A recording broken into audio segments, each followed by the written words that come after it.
Yes, ready, start. As President of India and in my capacity as a public man, I have taken part in many public functions, addressed innumerable gatherings, and inaugurated many a memorial. But I should not hesitate to confess that I am so intimately connected with the memorial to inaugurate which you have invited me today, and also with the young man in whose memory it is being raised, that I am finding it hard to suppress my emotions without taking into consideration the experience and age of those who participated in the 1942 movement in Bihar. I must say that all of them were and are my colleagues, since I too had the privilege of taking part in that agitation. Some of us got an opportunity of working among the people, while some were arrested at the very start of the movement, so that their activities remained confined within the four walls of prisons. But some of us whose patriotic favor raised them above the distinction between life and death became targets for bullets during the very first phase of the agitation, and thus died a hero's death. You will agree with me that these persons must be assigned the foremost place among those who have made sacrifices for the cause of the country.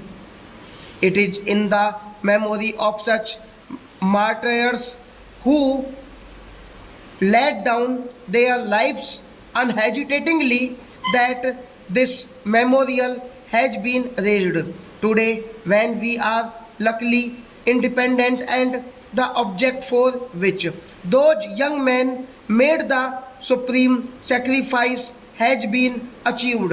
It is for duty to keep the memory of those martyrs fresh in our minds and pay homage to them. Their courage and selfless love of the country will ever remain a source of inspiration for the people of free India.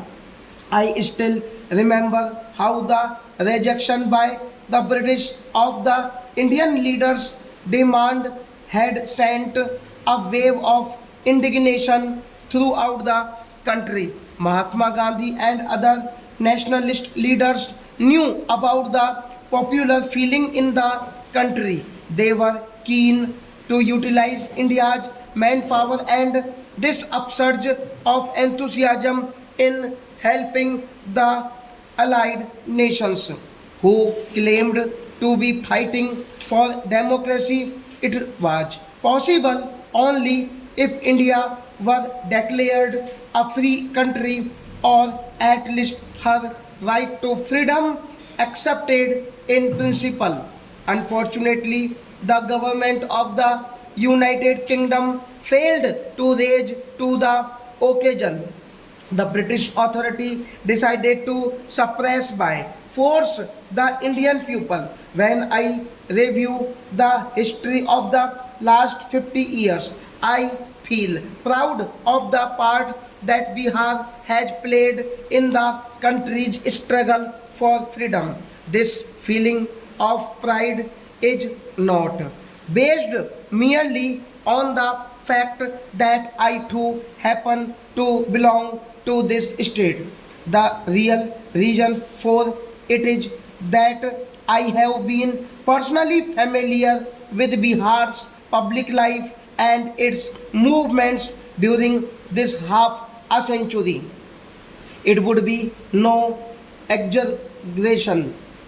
In all modesty, I say that my familiarity with Bihar's public life is not that of a distant observer, but of one who has always been close to the political scene as an active participant in the drama of public life as it unfolded itself from time to time.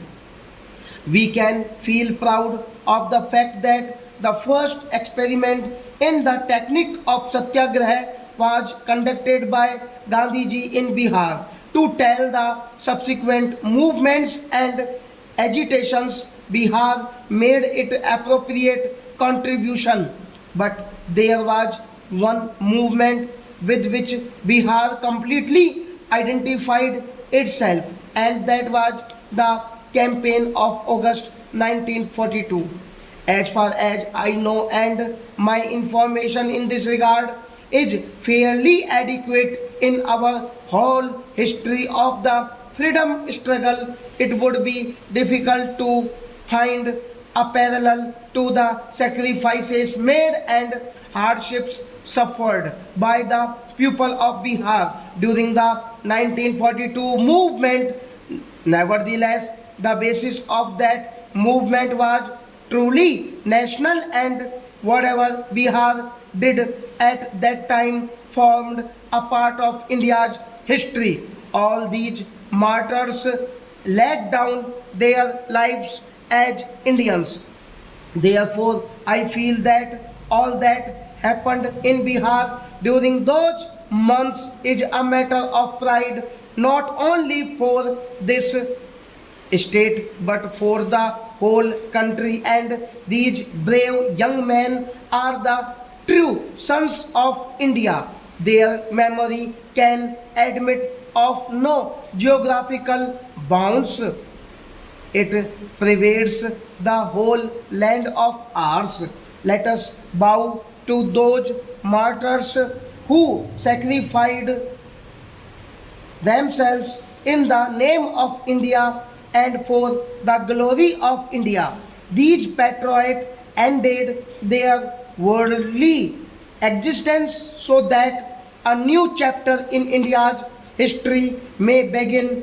They offered their lives so that the generations to come may breathe unfettered the air of freedom in this country. The government of Bihar deserve to be congratulated on all that they have done to perpetuate the memory of these martyrs. Man does not live by bread alone.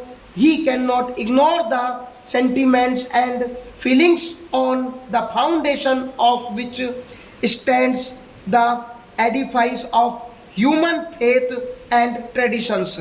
It is from these that man derives inspiration. Again, it is these feelings which illumine his path in life.